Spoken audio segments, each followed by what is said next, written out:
ஏன் யோனா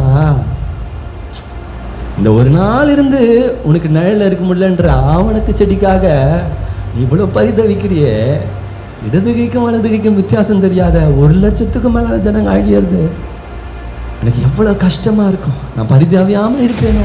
சொன்ன வேலையை செய்கிறதுக்கு தான் ஒரு ஊழியக்காரன். ஆனால் யோனாவுக்கான ஒரு பொறுமையாக பதில் சொல்கிறேன். இயேசு கிறிஸ்து கூட இல்லை, தன்னுடைய சீஷர்களுக்கு அப்ரோச்சபிளாக இல்லை. மாற்றிக்கோங்க. Are you approachable to God, to your pastor, to your mentor, to your elders?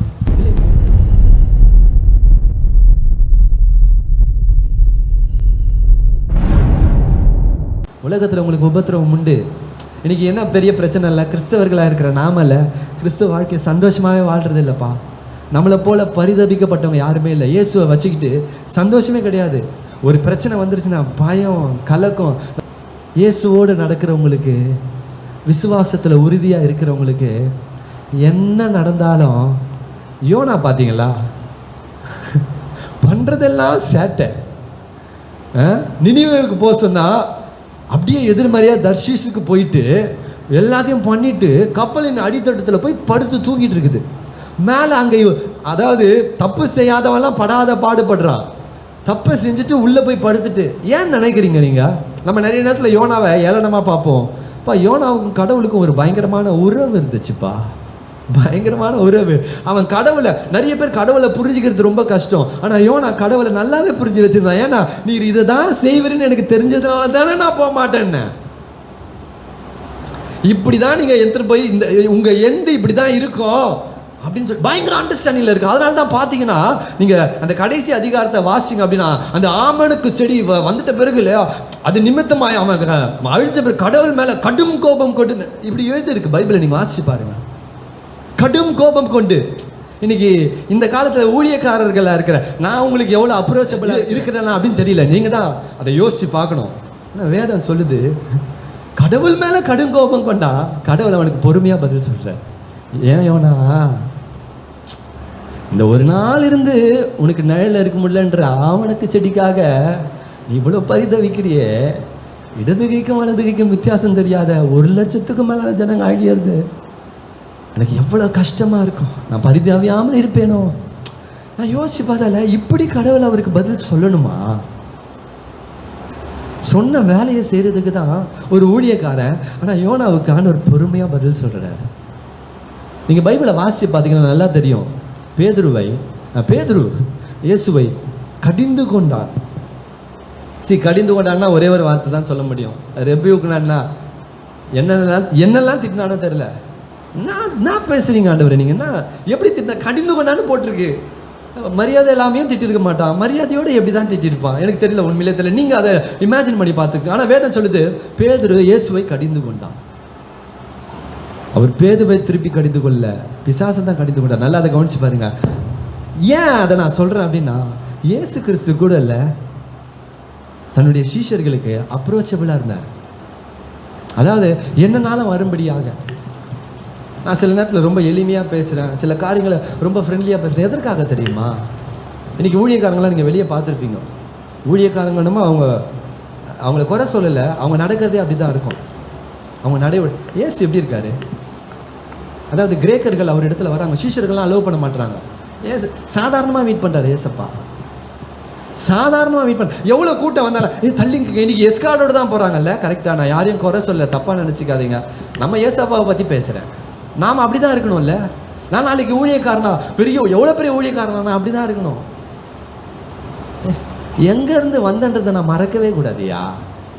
எங்கேருந்து ஆண்டவர் ஆசீர்வதிச்சாரு, அதனால நான் பெரிய ஆளா? ஏசு கிறிஸ்து. அதுக்கு மேலே நான் என்ன சொல்ல, ஏசு கிறிஸ்து அவ்வளோ எளிமையாக இருக்கிறார், அவ்வளோ தாழ்மையாக இருக்கிறார். பரிசேயர் சதுசேயர் வந்து ஒவ்வொரு முறையும் அவரை கல்லறிக்க, சில நேரத்தில் கொஞ்சம் அவர்களுக்கு ஏற்ற மாதிரி பதில் சொல்கிறாரு. ஆனாலும் அவங்க வந்து பேசுறதுக்கு இடம் கொடுக்குறாரு. நல்லா கவனிச்சு பாருங்களேன், எவ்வளோ அப்ரோச்சபிளாக இருக்கிறார்ல ஆண்டவர். ஏசப்பா சரி, ஏசப்பா அப்படின்னா பிதாவாகிய தேவன் யோனாவுக்கு அவ்வளோ அப்ரோச்சபிளாக, ரொம்ப அழகாக, ரொம்ப சாந்தமாக, ரொம்ப அமைதியாக பதில் பேசுகிறாருல்ல. அதுக்கு காரணம் ரிலேஷன்ஷிப் இருக்குன்னு வச்சுக்கோங்க. அவரோட நல்ல உறவு. இன்றைக்கி நாம் எப்படி இருக்கோம்? நம்ம வாழ்க்கை எப்படி இருக்குது? நீங்கள் உங்கள் இடத்துல யாராவது வந்து, ஏன் பாஸ்டரே நான் வந்துல உங்ககிட்ட உங்கள் லைஃப்பில் இந்த பிரச்சனை இருக்குது, இதை நீங்கள் மாற்றிக்குங்க. Are you approachable to God, to your pastor, to your mentor, to your elders? இல்லை இங்கே இருக்கிற மூத்தவங்களுக்கு ஆர் யூ அப்ரோச்சபிள்? நிறைய நேரத்தில் நம்ம ஒரு டிஃபென்ஸ், ஒரு திரையை போட்டுக்கிட்டு பக்கத்துலேயே சேர்க்க மாட்டுறோம். சில நேரத்தில் நான் தவறாக நினச்சிக்காதீங்க, சில இடத்துல இதை இவங்ககிட்ட சொன்னால் எப்படி எடுத்துப்பாங்கன்னே தெரியலையே, ஐயோ அஃபெண்ட் ஆகிட்டு கோச்சிக்கிட்டாங்கன்னா, நான் சொல்லும்பொழுதே உங்கள் உள்ளத்துக்குள்ளே தெரியும், ஒருவேளை பாஸ்டர் நம்மளை தான் சொல்கிறாரா அப்படின்னு தோணுச்சுன்னா, ஏன் நீங்கள் அப்ரோச்சபிளாக இருக்கக்கூடாது? ஏசப்பாவை பீட்டர் திட்டுறாயா, என்னையா இது? ஏன் என்னாண்ட நீங்கள் பேச சும்மா இதில் வாய்க்கு வந்தபடிலாம் பேசுகிறாரு, அவர் அப்ரோச்சபிளாக இருக்கிறாரு. How about you and me? ஒரு ஊழியக்காரரை பேசும்போது சொன்னார், ஸோ இது கூட கொஞ்சம் அதிகம் தான் நினைக்கிறேன், ரொம்ப எளிமையான ஷர்ட், எளிமையான பேண்ட் போட்டுக்குங்க. நான் இந்த ட்ரெஸ் எதுக்காக பண்ண, ஆண்டவர் இதை எனக்கு காமிச்சு ஒரு பாஸ்டர் மாதிரி இருக்கணும், but at the same time ரொம்ப வெள்ளையாக போட்டால் ஐயோ பாஸ்டர் ரொம்ப பரிசு, அது கூட இல்லை, நீங்கள் என் பக்கத்தில் வர்றதுக்கு தடையாக இருக்கக்கூடாது. ஈஸியாக நான் உங்களுக்கு ஈஸியாக அக்சசபிளாக இருக்கணும்.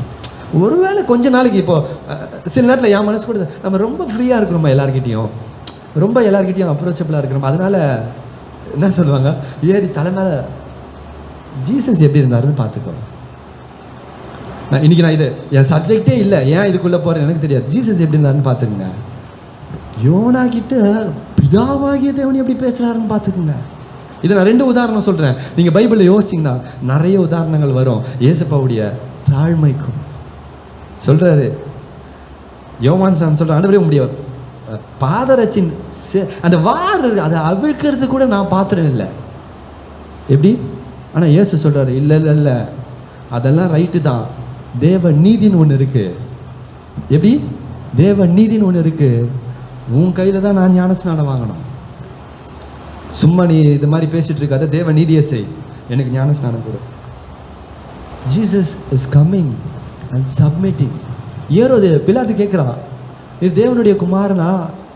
அப்போ ஆண்டவர் ஒரே ஒரு வார்த்தை மாத்திரம் சொல்கிறாருன்னா, பரத்திலிருந்து உமக்கு அந்த அதிகாரம் கொடுக்கப்படாதது இருந்தால் நான் உங்க முன்னாடி நிற்கலை, பட் yet ஐ சப்மிட். பிதாவுடைய சித்தத்திற்கு நான் சப்மிட் பண்ணுறேன். பிரியமானவர்களே, நான் உங்களை அன்போடு கூட சொல்கிறேன், சப்மிஷன் முதல்ல எங்கே தெரியுமா துவங்கும்? ஆவியானவர் கொண்டு போகிறாரு. எனக்கு வார்த்தைகள் இல்லை, ஆனால் வார்த்தைகள் வருது. முதல்ல எங்கே தெரியுமா துவங்கும் சப்மிஷன்? சொல்லுங்கள். முதல்ல உங்கள் வீட்டில் உங்கள் கணவருக்கு, உங்கள் புருஷருக்கு கீழ்ப்படிந்திருங்க. அந்த கீழ்ப்படிதல் இயேசு அவர் குமாரனாயிருந்தும் பட்ட பாடுகளினாலே கீழ்ப்படி, he learned submission. அவர் நம்மகிட்ட என்ன கேட்குறாரு? முதல்ல கணவனுக்கு கீழ்ப்படிஞ்சிருங்க, எல்லா விஷயத்துலையும் கீழ்ப்படிஞ்சிருங்க. அதை செய்யாததுனால என்ன ஆகுது அப்படின்னா, இன்னும் அநேக குடும்பங்களில் கணவன்மார்கள் ரட்சிக்கப்பட முடியல. நம்ம கண்டிஷனோட கீழ்ப்படியுன்றோம். அப்படி போல நீங்கள் இன்னைக்கு அவங்க சொன்ன அந்த 1 பேதுரு 3வது அதிகாரம் 1 வசனத்தை வாசிச்சிங்கன்னா, வேதம் சொல்லுகிறது, அந்தபடியே நீங்கள் ஸ்திரீயானவள் அதாவது உங்களுடைய கணவன் புருஷர்கள் திருவசனத்திற்கு கீழ்ப்படியாதவர்களாக இருந்தாலும், நல்லா கவனிங்க, வசனத்துக்கு கீழ்ப்படிய மாட்டாங்க. ஆனாலும் அவங்களுக்கு நீங்கள் உங்களை சப்மிட் பண்ணீங்க அப்படின்னா, அதன் நிமித்தமாய் அவர்களை நீங்கள் ஆதாயப்படுத்தி கொள்வீர்கள். எனக்கு தெரியலம்மா, என்ன கேள்விகள், நீங்கள் வெளியே போய் அநேக சுவிசேஷங்கள் சொல்லலாம், அநேக காரியங்களை செய்யலாம்.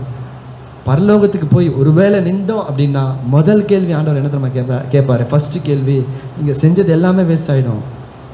உன் சொந்த புருஷனையும், உங்கள் சொந்த பிள்ளைகளையும், உங்கள் சொந்த மனைவியையும் உங்களால் ஆதாயப்படுத்த முடியலையா? அப்போ நம்ம செஞ்ச ஊழியம் எப்படிப்பட்ட ஊழியம் நம்ம சிந்திச்சு பார்க்கணும். என் மேலே பிரச்சனை இருக்குது, என்கிட்ட பிரச்சனை இருக்குது. அந்த பிரச்சனையை நம்ம தாழ்த்தும் பொழுது, சப்மிட் பண்ணும்பொழுது கர்த்தர் பெரிய காரியங்களை செய்வார். ஹல்லேலூயா, ஹல்லேலூயா.